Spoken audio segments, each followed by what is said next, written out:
Hello. Hi. Hello. Hello. Welcome to season 3, episode 18 of Inside the Rookery, and welcome to our special guest this week, Lynne Hardy, line editor of I was about to say Inside the Rookery. What has happened to me? Line editor, Rivers of London. Welcome to the show, Lynne. We're really Thank you for excited having to have me. you here. No problem at all. So this is the last episode of this season of Inside the Rookery. So thank you to Andy and Graham, my fellow Rooks, for joining me this week. We will have some more information later on about what's going to be happening between the seasons and what we've got in store in a month or so when we are back. I will tell you about that later on. Until then, I'll pass over to Lynne to say hello and welcome her to the stream. Hello, everyone. My name is Lynne Hardy, and as Lindsay said, I am the line editor. Put my teeth back in. I am the line editor for the Rivers of London role-playing game. I'm also the associate editor for the Call of Cthulhu role-playing game, and I'm really excited to be here to talk to you about the Rivers of London game this evening. We're all so excited we can't speak anymore. So welcome to everyone who is watching us live. Hi, if you're watching us afterwards on YouTube. Thank you to everyone. As always, we've had people on our Discord community and from our community of patrons pre-submit questions for Lynne. But as always, pop your questions in the comments and I will bring them up on screen if you have any extra comments or questions. I shall jump right into the first question, which is from Killishandra, who has asked, you clearly love Rivers of London. With that foremost, is it more of a help or a hindrance to be a fan of the setting you are developing? I think it's a help because Rivers of London has a very distinctive voice. It's one of the reasons why we love it. And you have to know the books to know what that voice is, know what the setting is, so that you can be faithful to that voice and that setting.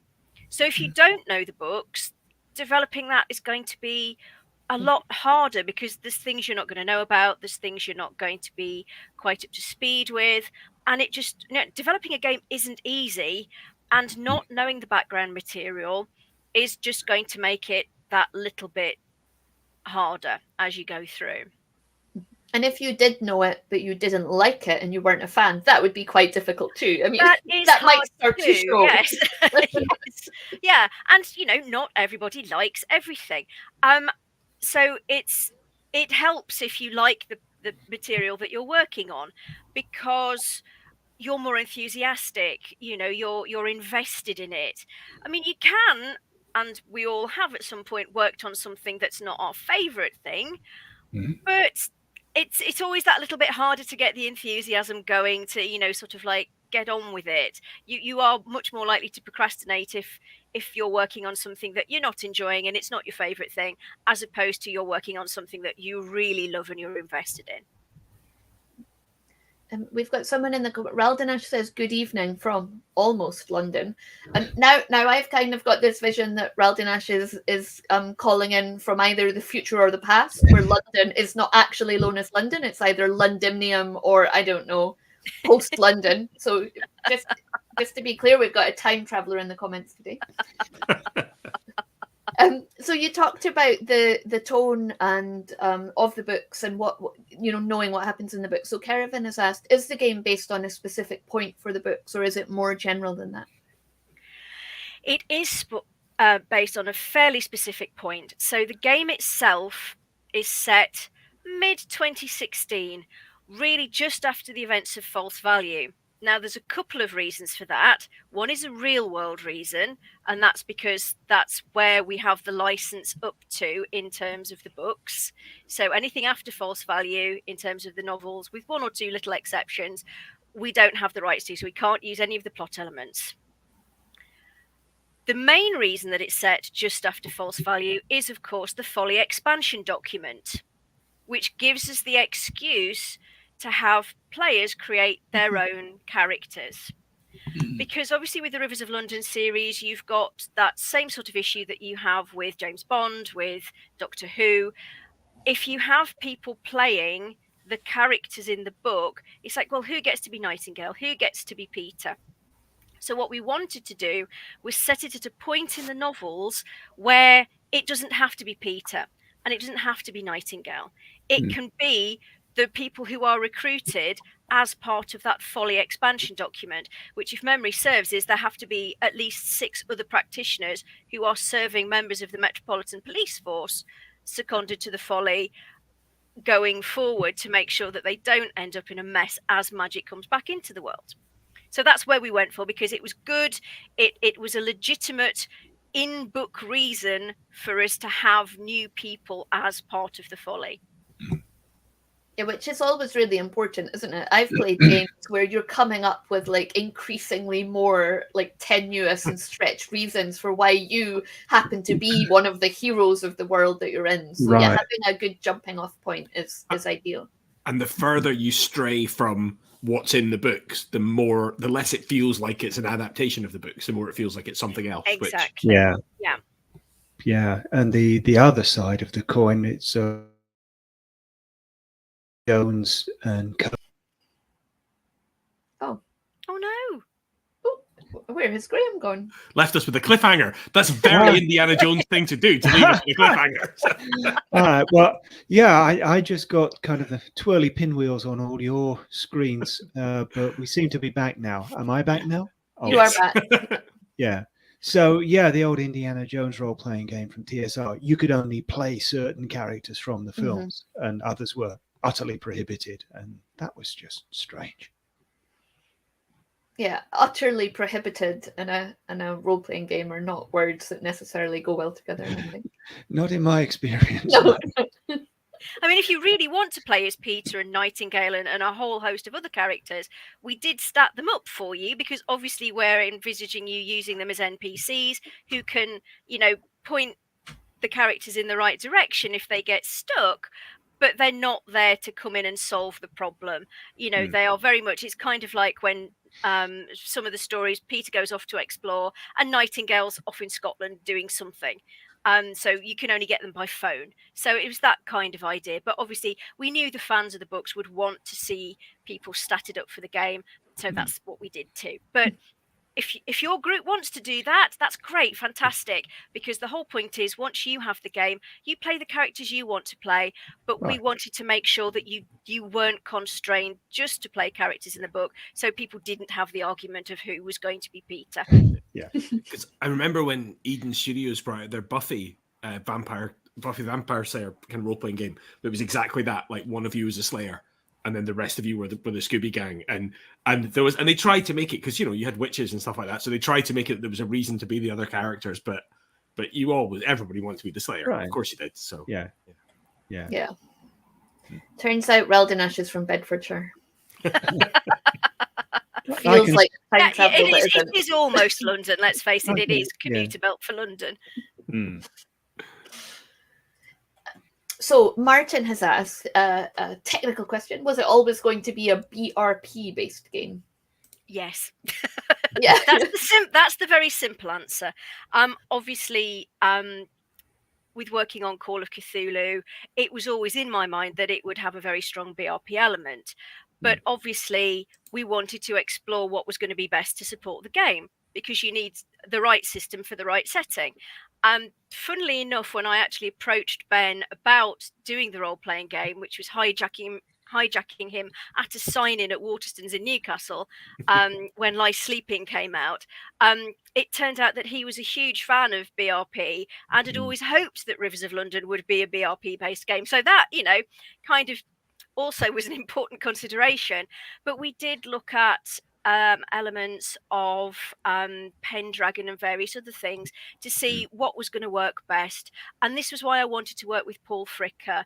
That's why I brought Paul on as the lead designer, because obviously the work he did with Mike Mason, rejuvenating Call of Cthulhu for the 7th edition, and it was a great job. They brought in some really interesting and fun elements that I wanted to see exploited for Rivers of London, and Paul was the best person for that job. On that note, I'll just go on to this one. So Lazy Cat has asked, how much involvement has Ben had in the project? A lot. Ben has been an absolute joy to work with. He is a gamer, lapsed as it may be, but he knows his gaming. He's been very keen, very interested. Obviously, as the IP creator, he has final say on everything. So all of the art has gone through him, all of the scenario pitches went through him. He's seen all of the writing, all of the maps, all of the handouts, everything. So he has been very closely involved because it's his world. We want to do it justice. We don't know it as well as him. So, he is the final arbiter of what's correct for that world. Yeah, and Ben came on the show earlier on in this season, and we could just tell how excited he was. I mean, he told us how excited he was. We chatted a lot about Rivers of London on that stream, but we also chatted a lot about just role playing in general and his love of gaming. So it's in our YouTube playlist, so you can go and check that out. Maybe someone who is manning the comments tonight might even find it and put it in the comments. You never know. Roderick says, I've got the book series on order at the library, still not giving it a go. You should. And that's going to make Ben very happy. The idea originally was that we would try and encourage people who'd read the books to come and try this whole role-playing thing. So again, that's one of the reasons why I wanted Paul involved, because he's a good designer. He knows how to streamline games to make them straightforward and introductory, so it's not too complicated. So it's kind of pitched somewhere between the Call of Cthulhu starter set and Call of Cthulhu 7th edition, the full version of the rules.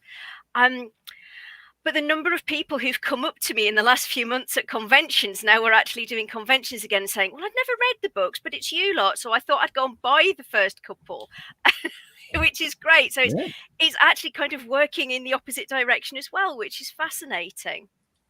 And the Rookery Mastermind has indeed popped the link. So it's up on the screen there and it's in the comments for everyone. Roderick says they've had it recommended so many times since I first joined the Rookery Discord. I bow to everyone's superior knowledge of it. And about 80% of that was probably me. And don't feel bad about not having read it already, because I was a late comer as well, because I'd had friends recommend it to me for years and I just never quite got round to it. And then I picked it up, I think at a train station bookshop, and it was just, that was it. I just devoured everything that was available from that point forward. And then Mike did the classic of, I told him I was taking the morning off to go to a book signing, and he said, oh, is there a game in this? It's like, yeah, it's one I've really wanted to develop for a long time, but I've got no idea, about, because he doesn't come to Newcastle very often, and kind of like it feels a bit rude, sort of like ambushing somebody at a signing, and he went, no, go and do it. So it's squarely Mike Mason's fault. Yeah, we'll blame him. Yeah. So on that note of the Rivers of London books, this has asked, I have friends that really like the Rivers of London books, but they're not into RPGs. How would you recommend approaching them to join a session? Andy and Graham can maybe help with this too. Well, I mean, my first thing would be catch them unawares, possibly, have tea, have cakes, just sort of start talking about the books, and then maybe just slide it into the conversation. Like, well, don't suppose you'd fancy just having a go at having an adventure of your own in the world of the Folly? Something like that. Maybe use the thing you were talking about in terms of the Folly expansion to kind of get them speculating about what types of characters they'd like to see. Yeah. And then hijack that into, well, why don't we actually roll that? Yeah. That's brilliant. Yeah. What would you do if you'd been Perfect. There you go. And that's actually ties in very nicely, because Ben was really keen when we were developing the game that we used one of the short stories from Tales from the Folly to do what Mike had done for the Call of Cthulhu starter set, which was have a solo adventure at the beginning to start introducing concepts of the game. So we adapted, and my brain has just died. It always does this. We adapted The Domestic. Because it was a nice solo story, straightforward. Gavin Inglis did that for us. He added a few extra bits, so even if you've read it, there's some different stuff in there for you to do. But we wanted to try and give people that in through a character that they know from the book, so that they feel familiar. But the scenario that's in the core rule book is actually based on the cockpit. So again, you can try and sort of like, well, how would you have done this differently? Well, now's your chance to find out. Because, of course, the stories are great for that, because Peter legendarily doesn't always do the smart thing. So Right.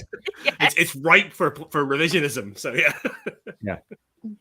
And Lynne, you mentioned there that you came later to the Rivers of London books. Obviously, you've presumably been a gamer for longer than you've been a Rivers of London book reader. So, how did you originally, like, what was your first foray into role playing? What was your first system? And do you still remember your first character? I do remember my first character. My first foray into role playing was at university. I was living in a hall of residence called Ethel Williams Hall in Newcastle, which is sadly no longer there. It's now a housing estate. And I was recruited into a group of gamers, and they'd all been playing for years. And one gentleman called John Wilson, he ran RuneQuest. So my first character was Shirley the Dwarf, and I inherited her. She was already rolled up and I adored playing her. She was great. And not long after I started playing, they basically went, well, we've not played D&D Red Box for ages. You're going to run it for us. You know, here you go, get on with it. So that was the first game I ran. And then I moved on to Talislanta because that felt more my thing and I could surprise them with it. And the rest, as they say, is history. See, I've not thought about Talislanta in years. No, nor have big I. nostalgia flashback there. Yeah. Yeah, Roderick says, I was just listening to your episodes of the Grog Pod, Lynne, and I heard you talking about your early RPG days. Yeah, it always confuses people when you say, how did you get into role playing? Oh, American football. And they, but you're British. And say, yes. Yeah, that's a bit random. Totally.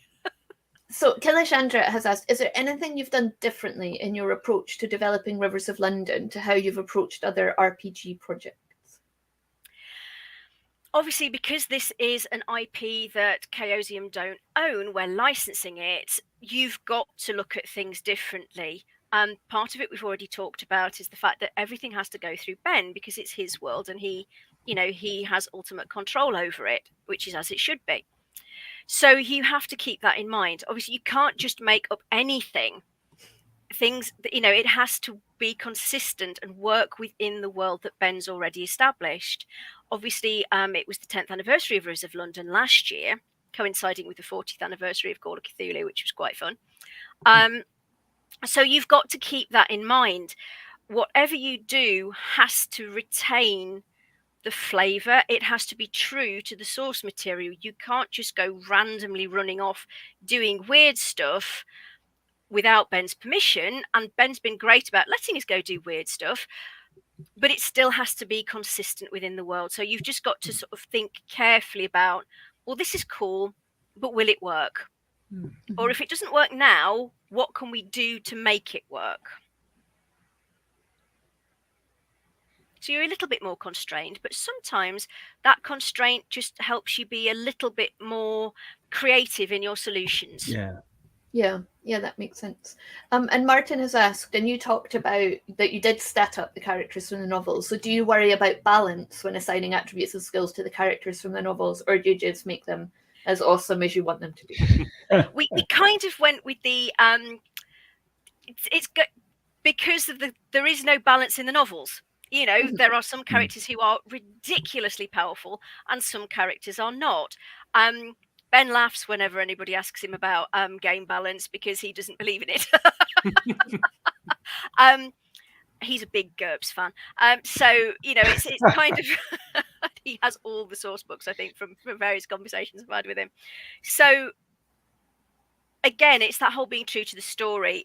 You can't really balance Peter and Nightingale. Nightingale's been a practitioner for a very, very, very long time.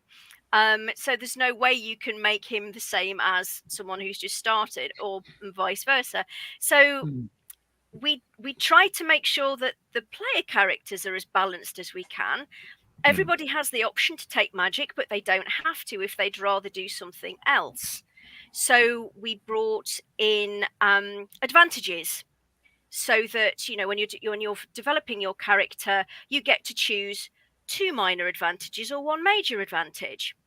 So if you want to cast magic, if you want to be able to use spells, you have to take a major advantage. So you only get 1 of those. So if you decide not to take magic, you get 2 advantages, which makes you slightly tougher.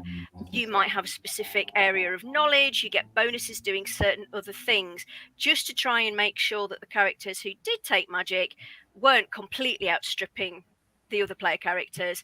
But we've also made it so that, you know, there's a system in place there so that if you don't necessarily start out as a Newtonian practitioner or a hedge wizard, you can learn as you go.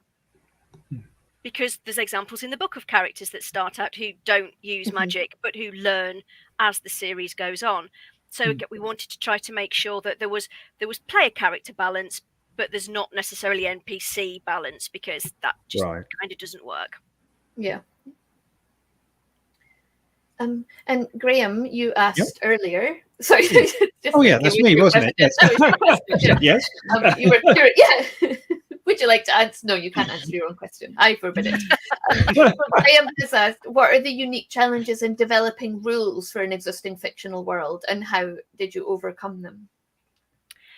But again, this goes back to why I wanted Paul, because Paul knows about developing rules for existing fictional worlds. So there were unique challenges, and the main one for Rivers compared to Call of Cthulhu is, of course, the magic system. There is a very definite, clearly defined magic system in Rivers of London, and we had to somehow come up with a way of codifying that into the game mechanics. And at the start, we kind of looked at it, and we really had two choices. The magic system, as it's described in the books, and this is where you can tell Ben is a gamer, is that it's very, very reminiscent of Ars Magica. The fact that you have keywords that you put together to create a spell effect. Now, that's great. It gives you a huge amount of flexibility and power, but it's really intimidating for people who aren't gamers. So going back to the idea that I wanted this to be a game that people who either weren't familiar with the Rivers of London books, or more to the point, people who weren't gamers to pick up, throwing something like an Ars Magica type system at them is really, really intimidating. That's just information overload, sort of like choice paralysis, because what do you do? How do you put things together? It's expecting a lot of the GM as well to create effects on the fly from players bunging things together. So although we thought about it, it was a case of, well, if we were doing a game that was just squarely aimed at people who've been role-playing for decades, we could go that way. But that's not what we want to do. So, okay, let's go with the level idea. Let's have prescribed spells in levels, because thankfully, the way the magic works, you can do that too. Because obviously, as people who've read the books will know, certainly Newtonian magic, you cast Newtonian magic by attaching like keywords to it. So a first order spell has one keyword, and a second order spell has two keywords. So that automatically gives you a level-based magic system. And that's what we did. We basically raked through the books, grabbed as many of the spells as we could.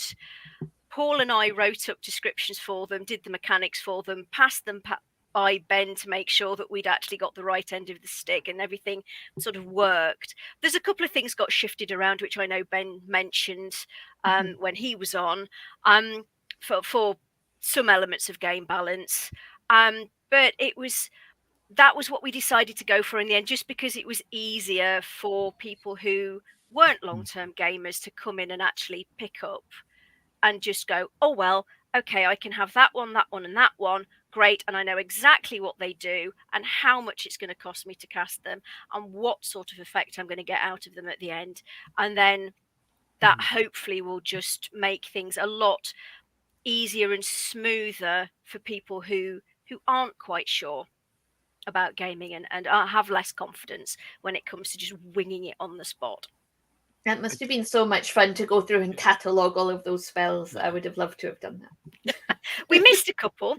It has to be said, because, we had at that point, we had all the comics up to the Fae and the Furious, all the novels up to False Value. And that's a lot of material to go through. And not all of the spells are named. So there's a couple got made up. Ben made up some new ones for us as well. So there's a couple of exclusive spells in there too for fans. So because he got very excited. he likes creating new stuff. So he, again, this is just an an example of how involved he was. I got a little email going, oh, I've done these spells, would you like them? And it's like, yes. Thank you.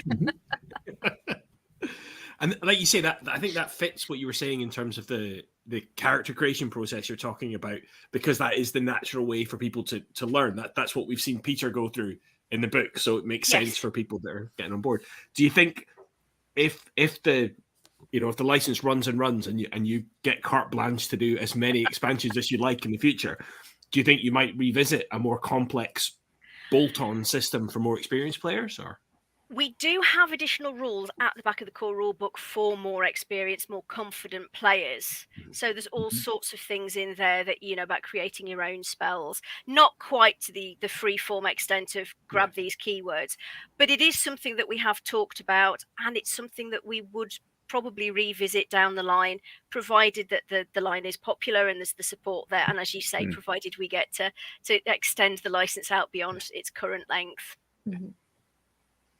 So that's a mess. Everybody watching, go buy it. Go buy it. If you want that, go buy it. Yes. And you've talked a bit there about newer players and accessibility. So just more generally, Zisa has asked, will the Rivers of London RPG be easily accessible? What are your thoughts? Well, it will be available first as a PDF. So, in terms of not having to carry heavy things around, that's an accessibility thing. So if you have access to PDF readers, you will be able to get a copy of the book. I mean, I don't know about everybody else's experience, but I love my paper copies. I love my hard copies, as you can probably guess from the gigantic pile of stuff behind me, a lot of which is actually my husband's. But I have wrist issues, and carrying heavy rule books and using heavy rule books is a real problem. So having access to PDFs on readers which are nice and lightweight is great. Obviously, you can resize PDFs so that you can, if your eyesight is going like mine is with age, or if you do have sight issues, you can adapt the size. So hopefully that will help with accessibility. In terms of gaming accessibility, yes, that's one of the things we strove for. We strove to make it as straightforward as possible for people who hadn't gamed before. And that's why the solo adventure is there at the beginning, because that's something we know from our experience with Call of Cthulhu really helps people learn the system. So you get to actually go through, it takes you through step by step, introducing concepts like dice rolls, bonus dice, penalty dice, things like that, so that by the time you get to the end of it, while you're not an expert in the rules, you at least know what most of the main concepts are, and you've got used to doing the dice rolling. There's a lot of support through the book for people who are new gamers, who aren't as confident either as players or as GMs, to just try and give them hints and tips for how to handle things. So there's lots of GM advice boxes throughout the rules, through in the examples. So there's lots of examples in there to show you how things work, and also through the scenario that's in there for the bookshop, as we renamed it, rather than the cockpit. We've covered this a little bit, but maybe we can go back, because we haven't really talked about the voice of the characters, although we have talked a bit about the books. So Kervin has asked, how important was the voice of the characters and the style of the books in developing the RPG? It was important. Obviously, we couldn't really write the whole rule book from Peter's perspective, but there is a chapter, the bestiary chapter, that is written from Peter's perspective. So, well, at least most of it is written from Peter's perspective. So the sort of like the pen portraits of all the NPCs are it's Peter telling you what he knows of them and what he thinks of them. And then there's the stat stuff, the rules bits. So that was important, because obviously we wanted Peter's voice in there, because Peter is the person that you see the world through. Paul and I wrote those. Paul wrote most of them, and then Ben checked them to make sure that we had the right voice, and where we hadn't, Ben corrected us. So that was we thought that would be a nice thing to do. The chapter that introduces you to London, for people who don't know London, and some of the stuff going on behind Rivers of London, if you don't know the books, is done in character as basically an induction tour of the Folly. So we tried to bring some of that in, so that it had some of the character and the humour of the books. but obviously you couldn't really do it because it would be getting way too meta at that point, having Peter explaining how you rolled him as a character. Yeah. But it's fairly meta. There is a short story that Ben wrote for us at the beginning of the book, which is pretty meta when you see it. But we didn't really want to get completely meta. Yeah. So here's a question. Sorry, there's a whole discussion in the comments about Blood Bowl and football related role playing games that I'm just not gonna go near. Yeah, leave it. Yeah, leave that. We did because we were all American football fans in my gaming group. We did buy Blood Bowl, and then I just looked at it was no. It just didn't happen. I do have a very soft spot in my heart for Blood Bowl and leveling up a team. It's really good fun. So Roderick asked, hi Lynn, that's not a question, Roderick. What would your dream IP be to get your hands on and develop into an RPG, regardless of how small the potential audience might be? Well, I've been very lucky because I've just done it. Rivers of London was my dream IP. And I have now helped develop it. So, I've kind of done that one. For the moment, I don't want another one. I've got quite a few books planned for Rivers that need seeing through and releasing into the wild, or as books tend to do, escape into the wild. And I'm still working on Call of Cthulhu as well at the same time. So yeah, I don't really need another IP. Thank you. You've got your hands full enough as it is. I will say on the Call of Cthulhu front, there were a few of our fans were very excited at the prospect of Regency Cthulhu. There was I know. I'm so pleased about that because Mike wasn't convinced. Yeah. He was like, "Oh, go on then. Yes, you can do it. But are you sure?" And it's like, "Yeah." And I'm thrilled to bits that people are really excited about it because it was something that we had a lot of fun developing. Andy Peregrine is absolutely lovely. It was great to work with him on the book, and we had an absolute blast playtesting it. It's a huge amount of fun. I can imagine. Well, I mean, there's so much of Cthulhu is, investigation and discussion and social stuff that just fits that Austin's type world so well. So yeah. Yeah, and when we had Andy Peregrine on, he was talking about politics in RPGs, wasn't he? And that era is just ripe for, the politics of love, the politics of politics, the politics of everything is what I think about in that era. Yeah. Here's a question for later if there's time. I think there's time. We've got plenty of time left. Can the panel think of a novel series they like that shouldn't be adapted into an RPG? Oh, that's a good one. That is an interesting one. It's hard, isn't it? Because immediately, I was thinking of, I don't know, novels like Remains of the Day or something like that. But actually, that could really work. Like some kind of RPG about life in a stately home, like a Downton Abbey type thing, could actually work really quite well.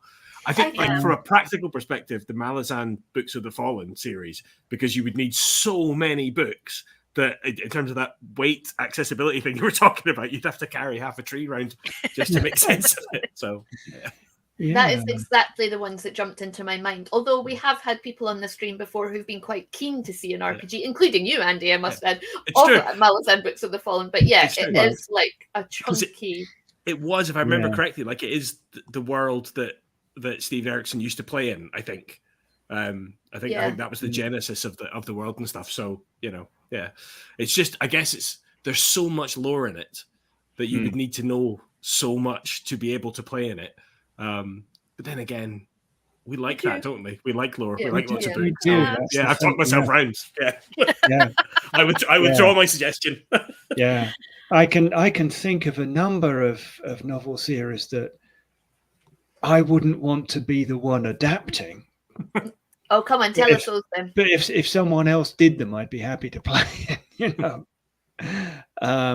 Well, I suppose the biggest one, it's already been done, is the Michael Moorcock's Eternal Champion series, because there is just, to Andy's point earlier, just so much stuff would need to be done. I know Chaosium was planning to do it as 4 separate games even, with supplements on each one. That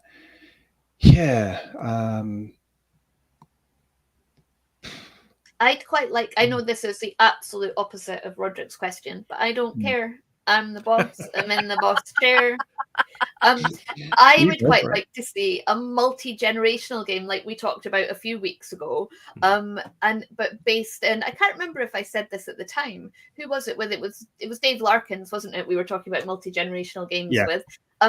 I would like to see a role-play game of Catherine Kerr's Devery World, but that was multi-generational, because that whole set of novels is exactly about that. It's about reincarnation and coming round again, and it's not really like karma, it's more like weird or whatever, but yeah, like resolving past life issues and future lives and stuff. And I think that would be really interesting, but I think it would be quite hard to create a multi-generational one that was actually your own character, like coming back again and resolving the things that had happened in a previous game. And to make that work, you'd almost have to not make it, you'd have to make it concurrent. You'd almost have to have two characters on the go at the same time. And you would have some sessions in one time period, then some sessions later. And almost incorporating flashback into your kind of regular play. I mean, because that's exactly. I'm thinking that would be a great challenge. Actually, as a writer, that'd be quite fun to develop. Actually, that's exactly how the books are written. So they do, they flash between the time periods, and so the story unfolds in the past and the story unfolds in the present, and things sort of happen in the present that you don't realize the root of, and then you find it out later. And it's got quite an interesting, it's got a magic system, it's quite a self-contained world. Like, I think it could be quite good. I mean, I've spoken before about my love of the Ian M. Banks's Culture series of novels, and that would be my dream IP to develop. I think it'd be incredible, because again, I think it would allow for that. Like, the scope of those novels runs over thousands of years. So you could very much have like a mind that was, say, consistent as like an NPC, but your PC's kind of rotating, and you can have so much fun with that. Yeah. Again, that's going to be a challenge and a half, isn't it? Actually being true to the culture, which is it is brilliant sort of setting and background. I mean, I know it's been done, but the Discworld series, let's face it, doing comedy role-playing games is incredibly hard. And I know that I think it was GURPS again do the Discworld book, but it's trying to do a good version of Discworld with all the comedy, all the social commentary would be an incredibly hard thing. And I think I'd prefer, people not to try. Because if you fail, it's going to be really sad. It was that's all the Discworld. Yeah, that's true. And I don't know how there were two books actually. I edited the second one, but without a writer like Phil Masters, who wrote both the books and was in contact with Terry the whole time. You're right. It's might be better not to attempt it unless you're sure you can do it right. Yeah. But also, especially now that Terry is no longer with us, it would be much harder. You've spoken about how good it is to have been there. And I think I would be very trepidatious about doing it and not doing justice to it and not having anyone to say to you, no, that's not right, because who's the arbiter anymore? And it's a double whammy as well, because you would want the books themselves to be funny, but also the tone of the games you're playing should be funny. And that's actually putting quite a lot of pressure on the GMs and players as well. So you might write a book that's really good, but then a party plays it and they're not naturally funny, so they don't have a funny time. So then it feels like the game's a failure. Like it just feels like you're setting yourself up to fail. With that. It could be. I mean, in some ways, Warhammer Fantasy Roleplay, if you play it a certain way, is kind of halfway to Discworld. But you've got the option to, if the comedy doesn't land, you've got the grim and perilous. I mean, games quite often do end up being comedic, funny, stupid things happen. Intentionally setting out to do that is really, really hard. It's, as you said, it's a beloved property. Terry's no longer with us, and not having his input, I think, would mean that you weren't getting the full experience out of it. I mean, when I was growing up, I loved the Dragon Riders of Pern books. I don't think they'd make a good role-playing game, though, because literally there is, apart from the politics angle, unless that's pretty much all he did, apart from some other issues to do with books that are very much of the time, it's kind of like you have one job. Right. And that's going to get really boring after a while, just doing that over and over again. Yeah. And unless talking you spin about it as a political thing. Right. Yes. Or I don't know, it'd be trivializing it to turn it into sort of Flying Pony Club mysteries. But speaking of books, I've just thought of the ultimate series of novels that should never be adapted, not just for an RPG, but for anything, and that's John Norman's Gore series. Oh, yes. Let's talk about being of its time. Yeah. Whereas in terms of the question about what you'd want to adapt, even if it had niche appeal, I don't know how many of you know the Scottish novel Confessions of a Justified Sinner by James Hogg. But it's one of my all-time favourite novels. It's brilliant. It's sort of an early Victorian novel. It's a precursor to Jekyll and Hyde, sort of set during the Covenanter times in Scotland. There's a character who might be the devil, might be a shape-shifting person, might be a figment of a character's imagination. I'd love to adapt that as an RPG, but I think there would be about maybe 60 people in the world who would ever want to play it. Well, they'd love it. It's funny you say that about Fae characters, because Mark McGranahan has, I don't know if this is that shouldn't be adapted or should be adapted, Jonathan Strange and Mr. Norrell. That's almost a Rivers of London and Regency politics. Basically, Oh, yes. yeah. Yeah. Not that I'm encouraging this, obviously, because licensing, but the tools would be there for you to do that should you wish. Yeah. Say no That's all more. I'm saying. Yeah, it's good. Yeah. Yes. We haven't covered this one, have we? Zissa asks, well, since no one asked so far, what is the timeline for publishing the book? I'm still not prepared to tempt the publishing gods. It will be soon, though. It will be very soon. I can't say exactly when. Ben is still doing the very final checks to make sure that he's happy with the finished, laid out PDF. Once I have that in writing, confirmation of that from him and his agent to make sure that his agent is happy with everything that we've done, then I will hand it to production. Magic will happen and I will be told a release date, but it should be sometime reasonably soon. That's all I know. Excellent. Soon, TM. Yeah. Definitely before the end of the year. Oh, excellent. All right. Splendid. That's the only bit I can be definite Indeed. on. It will be before the end of the year. Mark has asked, is there a Gormenghast RPG? I don't know. I don't think so. No. That does seem a bit of an oversight. What But about, again, those are big books. Yeah, That's they a are. lot to adapt. what about Gaiman's works? Is there much of Neil Gaiman stuff that's been turned into RPGs? Don't think so, Not actually. that I can think of, No. no. But the thing is, different.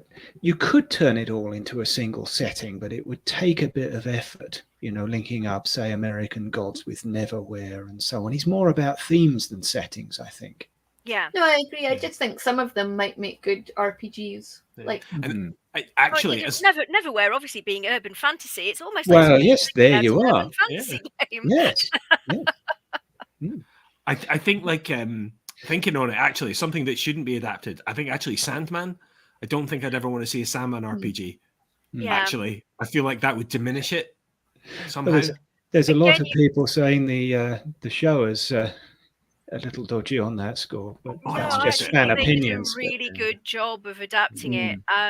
So to People go on a either love it complete or hate it. tangent, yeah, I mean exactly. Adaptations are always a tricky thing because obviously a comic book can do certain things. They had the rights to use certain characters, which they do not have the rights to use in the TV series. You can't do a straight adaptation. Plus the fact those books are 30 years old in some cases. Things have changed. So they needed updating. And I mean, personally, I thought they did a wonderful job of capturing a lot of the atmosphere, capturing sort of like the images, Dave McKean's style, which was very important in the actual graphic novels when I read them. I loved his stuff. And but it can't be 100% faithful. It's 30 years down the road, things have changed, attitudes have changed, and certain ways of telling that story would not work. They would not be Right. accessible to people who do not know a whole load of stuff about DC history and continuity. So I think they did a really nice job of it. I know some of my friends were a little bit disappointed that Morpheus wasn't full on goth in the way that he used to be. I thought he was actually quite adorable as little emo goth boy. It was really sweet. Yeah. I liked him. I thought it was well realized. I didn't miss. Speaking as a former baby goth, I quite liked his baby goth look. But this is a good, like, Magical London could almost be a genre for RPGs. I was just thinking that, right, Sandman, basically you go down that kind of John Constantine route and you've basically got Rivers of London, you've got, magical investigators, there you go. There's another reason to buy Rivers of London. You've got Neverwhere, you've got Paul Cornell's urban fantasy stuff set in London. The urban fantasy genre is flourishing. It's an interesting field. So while this is specifically Rivers of London, there's no reason why you can't adapt elements of it for the setting of your choice. Obviously we'd prefer you get it with Rivers of London, and I'm sure Ben would. But all role-playing games are there to feed your imagination. And we've all done it. We've all bought things. We've all looked at it and gone, well, I don't really necessarily want to run this, but this element I love, I'm going to take that. That element is great, I'm having that, to create your own games. Stardust, Roderick had come to Stardust before saying it was a bit too saccharine. He says it was a great book, but I found the film a bit off somehow. I feel like Stardust is like the perfect example of what you could say to someone, like, if you want to know what a role-playing adventure is like go and watch that film, right? You start off in this village and you end up married to a star. Like, if that doesn't say crazy PC adventures, I don't know what does. But I agree with Roderick that Stardust is so contained. It's like the village, the wall, and then one single kingdom, which feels like it's got one town and a few other towns in it. Like, it just doesn't feel, well, it's like one graphic novel. It doesn't feel like it's big enough to be anything more than that. But exactly. I don't think it would work as an RPG. I was more just taking issue with his value judgment about it. But no, I mean, it's a lovely book. It's a great fit. I've got a soft spot for the film because, let's face it, Robert De Niro was absolutely amazing in it. But yes, in terms of the role-playing game, you're right. There's so few locations that trying to build anything more around that, it then wouldn't be Stardust anymore because you've had to fill in all the gaps. So again, that is an issue with IPs that are very, very small, very compact, very closely defined, is when do they stop being the thing that people love? And that's the same actually challenge we have when we're updating the Call of Cthulhu campaigns, because obviously they are of their time, they need updating, but how much updating is too much updating, and when do you cross the line from being the thing that everybody adored to something completely new? And that's a really tricky balance. Yeah, that's something we've certainly confronted with Wolfram 4, especially the Enemy Within Director's Cut. And here's a little quick. I always wonder why it's London in particular. For well, maybe Ben English. lives in London. Ben is a London lad, so set things where he knows the city, he knows the story, so that's why it's set in London. Although we do give you options to create your own little new branch of the Folly elsewhere, which if things go to plan, we will develop further in a later book. Cool. That's nice, isn't it? Because if you're playing in Edinburgh, you could create a little Edinburgh branch, and then you're using the geography. I've already picked out the building in Newcastle that's going to be the Newcastle Folly. Right, love it. Well, if you need any help, as I offered to Ben, going on any architectural adventures in Edinburgh, like we're here. We're just saying we can take you on a tour of all the best architecture. Yeah, there's lots of weird little nooks and crannies in Edinburgh. Edinburgh is amazing. Well, hopefully he's coming up for lunch sometime fairly soon, and I'm going to take him to see the Vampire Bunny because I don't think he's seen the Vampire Bunny of Newcastle Town. So Yes, Sorry, there is a you're going to have to vampire give us bunny more rabbit. details. Newcastle Cathedral, St Nicholas's, is sort of stuck on one side of one of the bridges, and behind it is a lovely old building, and there's this amazing door archway into the back of the building, and there is a bunny rabbit over the top of it, and over the years it's got big fangs, so it's been painted black. There's blood dripping off the fangs, so it is the vampire bunny right round the back of the cathedral, which is hilarious. So yes, I've got to take Ben to Oh, I see love it. it. Oh yeah. So there's a good question here from Lucas or Luca, I don't know, in the chat. Free Leagues Vesson and Tales from the Loop were both born from art books. What is the biggest motivational factor in choosing an artist for an RPG? Well, for Rivers of London, because it's urban fantasy, we wanted it to be almost realistic, but not as realistic as Call of Cthulhu. Obviously, I wanted the books to look different. I wanted you to be able to look at Rivers of London and know that it wasn't a Call of Cthulhu book. So, but we didn't also want it to go as far as having a comic book style, because it's not a comic book. So it was trying to find that balance and trying to find artists that could provide that. As I mentioned, Ben had overall say on which artists we went with in the end. So we got to work with a lot of great artists that we were new to Chaosium, because we went out and we found them, and we had concept art done of the characters, which made it into the books, so that the artists, there was a consistent look for all the characters, because obviously you want people to be able to recognize who's who in the pictures.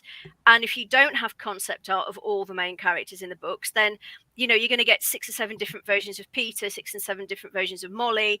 So we wanted to try and make sure we had that. So we were looking for artists who were enthusiastic about the project, were keen to be involved, but also that could give us something between sort of like the realistic stuff that you would normally see in a Call of Cthulhu book and the comic art from the graphic novels for Rivers of London, and sort of try and get somewhere in that middle ground. And I think we did it. We've got some really great art in the book. I was very lucky to work with some really talented people who can really tell a story through the pictures. That's good. That's interesting. That's a very precise brief that you need to get them to hit. But yeah. It's obviously much easier if you say we want it to look like that, but instead you're like, we want it to look like something in between. And because of course you're dealing with magic, so it can't be entirely. I mean, I know Call of Cthulhu is dealing with weird cosmic horror monsters, but you've got to somehow be able to show that magic is happening, granted in non-realistic ways. There's all sorts of weird and interesting lighting effects going off to show that spells are being cast that you wouldn't get in the world of Rivers of London, but you have to take a little bit of license. I just laughing at a question from Roderick in the comments. By Raldanash. So Raldanash is stoked for the book to come out, as are we. Oh, So check lovely. it out. Thank you. Yes. So here's one specifically for you, Lynn, in terms of development and what you enjoy the most, but the others can chip in afterwards if they like. For example, is it line planning or maybe organizing the writing, art, rules, or is it something else? Oh, that's a tricky one. Putting the plan together. I mean, actually getting paid to read books that I love, again, was great. It was great. I absolutely adored that. Oh dear, I'm going to have to go back and read them all again and make notes. Oh, what a shame. So that was fabulous. Working out what we were going to put in was great. I mean, I love challenges. I love puzzles. It's one of the reasons I ended up doing the job that I'm doing, is solving problems and working out what we wanted and what we were going to include, what we weren't going to include, what would be kept for future publications. That was great. I enjoyed that because that's a challenge, Getting to work with all these artists was amazing. I loved that. Writing art briefs is tricky. And I suspect I tend to over art direct, and I always have to tell the artist, look, this is my brain trying to see everything in 3 dimensions from all angles, which is probably not going to work. See what you can get from this and just give me your take on this, and we'll see how it goes. And thankfully most of them have, they've actually not gone, no, go away, you strange terrible woman, and produced some absolutely fantastic stuff. So I'm always slightly intimidated by writing art briefs because it's tricky, but I love seeing what the artists actually send back. One of the hardest bits, to be fair, is the proofing at the end, making sure that you've not got any stupid mistakes, you've not done anything daft, you've got all of the page ATATs replaced, all of the handouts are in there, you've not accidentally missed out chunks of text. That's a bit that I don't particularly enjoy because it's just slog, as is sorting out the index. But those are the bits that, if you get them wrong, are going to affect people's enjoyment and interaction with the book. So while they're difficult, you just got to get on with them and get them done. And they take a heck of a long time as well to actually go through and make sure everything's okay.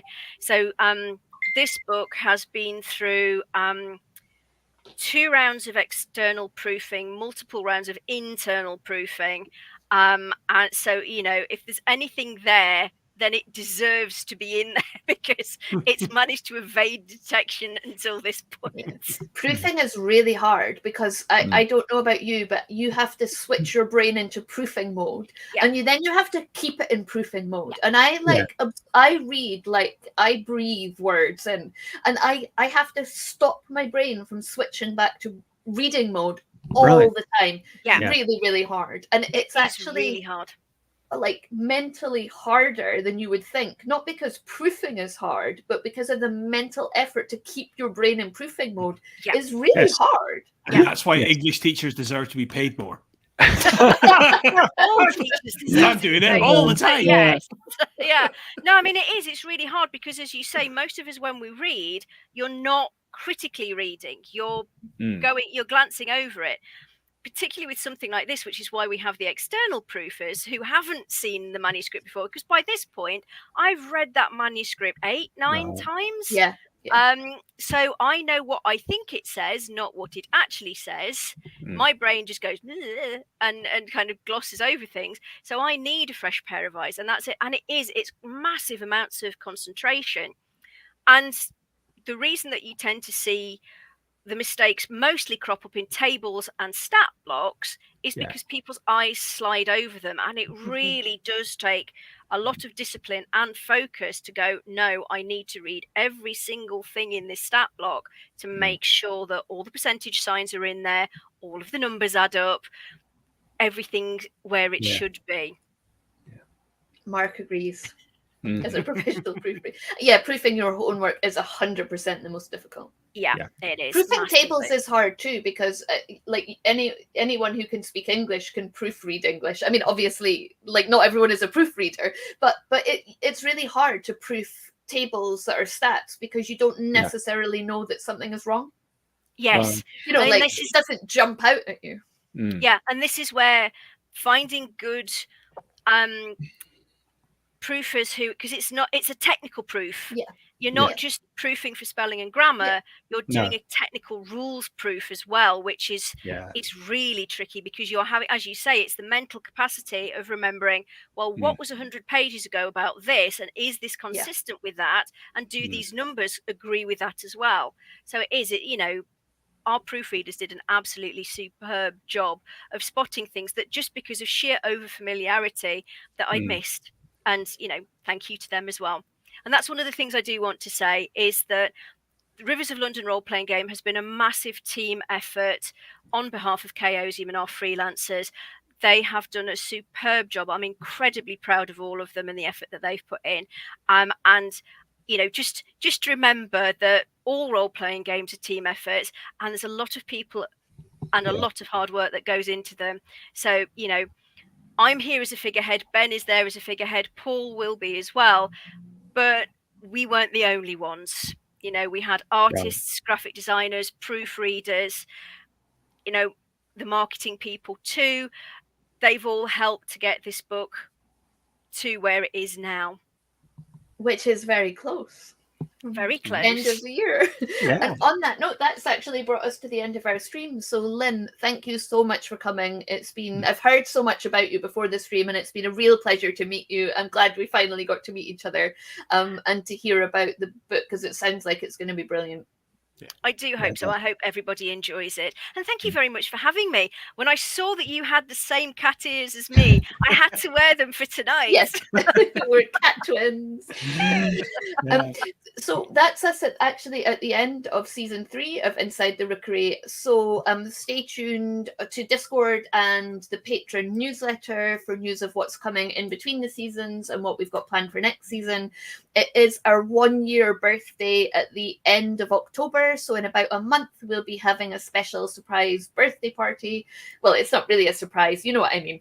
A birthday party that we'll be having live. So look out for that. But until then, I just want to say thank you to all of our viewers. Like us and follow us on YouTube. Thank you to all of our patrons. We couldn't do this without you. And we will see you in a month or so for the next season of the Rookery. Until then, I'll just say thank you to all of my guests. And one final thing remains to say, and that is, caw-caw, caw-caw.